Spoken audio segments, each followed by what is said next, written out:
ekki hjá því komist að verða fyrir áhrifum frá umhverfinu sem maður býr í, sérstaklega ef maður býr á Íslandi þar sem á 2 mínútum getur veðrið breyst úr sólskini í haglél og regn og storm og blíðu þess vegna. Þannig að þetta er svona öfgakennt umhverfi líkamlega og það smitast alveg inn á andlegu hliðina líka sko.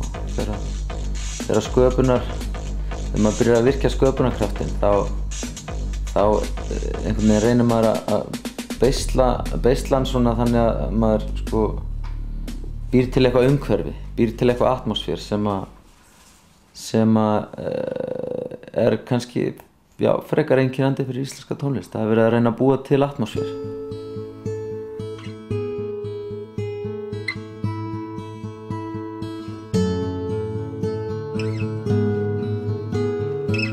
Það er mjög svona þykk undiralda sem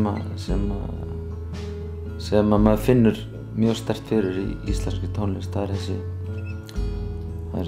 þessi þunga undiralda, dökki tónn sem svona er aldrei langt undan, oft mjög skammt undan þó við getum alveg búið til létta tónlist.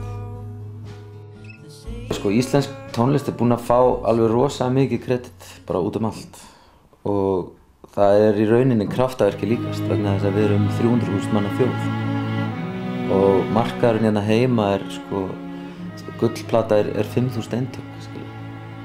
Þannig að þú veist, ef maður skoðar þetta bara í samhengi hlutana þá er það náttúrulega bara stórkostlegt hvað við fengið mikla athygli. Follow the dot, coincidence makes sense only with you. You don't have to speak, I feel